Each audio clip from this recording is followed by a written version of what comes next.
ख्रिस्तामध्ये माझ्या प्रिय भाविकांनो, प्रत्येक मनुष्य हा सामाजिक प्राणी आहे आणि सामाजिक प्राणी असल्या कारणानं आणि या समाजामध्ये वावरत असताना आपल्याला एक दुसऱ्यांची गरज असते. एक दुसऱ्यांच्या सहवासाची, मदतीची, संगतीची गरज असते. कारण या कुटुंबामध्ये आपण जन्म घेत असतो, आपण त्यांच्या बरोबर वाढत असतो आणि त्यामुळे प्रत्येकाला प्रत्येकाची गरज असते. आणि म्हणून असं सांगतात की मनुष्याला मनुष्याची, मित्र परिवाराची, पती पत्नीची, सवंगड्याची गरज असते आणि तेव्हाच त्याची शारीरिक आणि आध्यात्मिक वाढ होत असते. त्याचप्रमाणे आनंद व्यक्त करण्यासाठी आपल्याला एक दुसऱ्यांची गरज असते. दुःख व्यक्त करण्यासाठी किंवा सांत्वन करण्यासाठी आपल्याला एक दुसऱ्याची गरज असते. जेव्हा जेव्हा दुःखामध्ये दुःख येतात, संकटे येतात, तेव्हा त्या संकटामध्ये कोणीतरी मदत करावी यासाठी आपल्याला कोणाची तरी गरज असते. प्रभू येशूच्या जीवनामध्ये दोन व्यक्तींनी फार महत्वाची भूमिका बजावली आहे. एक म्हणजे नित्य कुमारी पवित्र मरिया, जिने प्रभूची आई होण्याचा बहुमान मिळवला. प्रभू येशूच्या वाढीपासून तर थेट स्वर्गरोहणापर्यंत पवित्र मरियेने प्रभू येशूची साथ कधीच सोडली नाही. तर शेवटपर्यंत ती आपल्या बाळ येशू बरोबर होती. त्याची आध्यात्मिक वाढ, शारीरिक वाढ, मानसिक वाढ व्यवस्थितरित्या होती की नाही ही पवित्र मरिया अगदी बारकाईने पाहत होती. एक आई काय असते हिचं एक सुंदर उदाहरण नित्य कुमारी पवित्र मरियेच्या द्वारे आपल्याला पाहावयास मिळते की जिने बाळ येशूच्या वाढीसाठी अतोनात प्रयत्न केलेले आहेत. परंतु त्याचबरोबर जर दुसऱ्या बाजूने पाहिलं तर संत योसेफ, ज्याच्याविषयी बायबल आपल्याला जास्त काही सांगत नाही, पण जे काही सांगते ते पुरेसे आहे. कारण संत जोसेफ एक पिता, एक विश्वासू पिता आणि एक विश्वासू पती कसा असतो याचा एक सुंदर असा आदर्श आणि उदाहरण बायबल आपल्या समोर ठेवत आहे. ऍक्च्युली बायबल संत योसेफला शांत स्वभावाचा पिता किंवा शांत स्वभावाचा मनुष्य असं संबोधिते. का?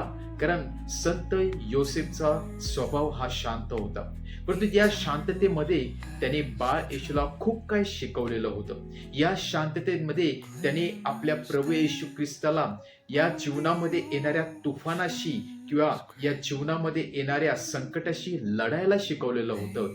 वादळ वाऱ्याशी झूंज द्यायला शिकवलेली होती. आणि म्हणूनच हा शांत स्वभावाचा संत योसेफ आतमधून विश्वासाने भरलेला होता, धाडसाने भरलेला होता.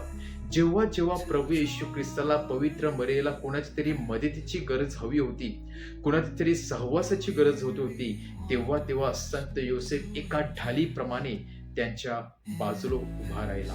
विचार करा, पवित्र मरिया आणि बाळ येशू जेव्हा अहोरात्र रात्री रात्र इस्रायल देशातून, बेथलेम गावातून त्या थेट इजिप्त देशामध्ये जात आहे, रात्रीचा प्रवास करून कडाड्याची थंडी असताना, तेव्हा त्यांच्या सोबत संत योसेफ होता.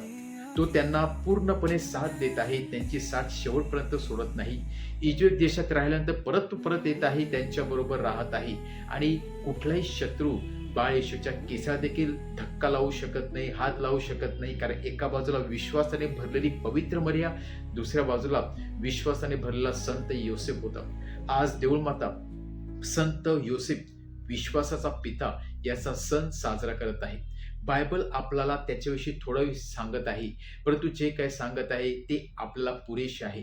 संत योसेफाला केवळ शांत स्वभावाचा पिता असे म्हणून सांगत नाही, तर त्या पलीकडे जाऊन एक आज्ञाधारक पिता कसा असतो, एक आज्ञाधारक पिता किंवा पती कसा असतो, एक विश्वासू पिता कसा असतो हे देखील आपल्याला सांगत आहे. जेव्हा संत योसेफाला कळलं की माझी जी पत्नी होणार आहे, जिच्याशी माझा वाढनिश्चय झालेला आहे, ती पवित्र आत्म्याने गर्भवती होणार आहे, तेव्हा त्याला ते कन्फ्युजन कळलं नाही, त्याला ते देवाची प्लॅन किंवा योजना समजली नाही. आणि त्यामुळे बायबल सांगते रातोरात त्याने मनामध्ये प्लॅन केला, योजना आखली पवित्र मरियेला गुपचूप सोडण्यासाठी, जेणेकरून तिची बेअब्रू होणार नाही. तिची बेअब्रू होणार नाही याचा अर्थ संत योसेफ हा खूप चांगला होता, आपल्या पत्नीची काळजी करणारा होता. आपल्या पत्नीची चव्हाट्यामध्ये किंवा समाजामध्ये बदनामी होऊ नये यासाठी आपला कसं प्रयत्न करता येईल यासाठी तो दररोज विचार करत होता. पण जेव्हा त्याला परमेश्वरची योजना काय आहे हे देवदूताद्वारे समजते, तेव्हा तो पवित्र मरेला शेवटच्या श्वासापर्यंत साथ देतो व एक पिता व एक पती म्हणून आपलं कर्तव्य बजावतो. त्याचप्रमाणे संत योसेफ आपल्या बाळ येशूला या संकटाची सामना कसा करायचा हे देखील शिकवतो. एक सुंदर कारपेंटर करणारा व्यक्ती जो आपल्या बाळ येशूला स्वतःच्या हाताने कार्य करून स्वतःचं जीवन कसं जगायचं, कष्ट करून कसं लाईफ जगायचं हे शिकवत आहे. त्याचप्रमाणे लहानपणापासूनच तो जणू काही प्रभू येशूची मानसिक तयारी करत आहे, त्या भल्या मोठ्या क्रूसाला वाहून नेण्यासाठी, त्या क्रूसाला आलिंगन देण्यासाठी. आणि म्हणूनच पिता आणि आपल्या आईने बजावलेली भूमिका प्रभू येशूच्या जीवनामध्ये एक महत्वाची भूमिका पार पाडत आहे.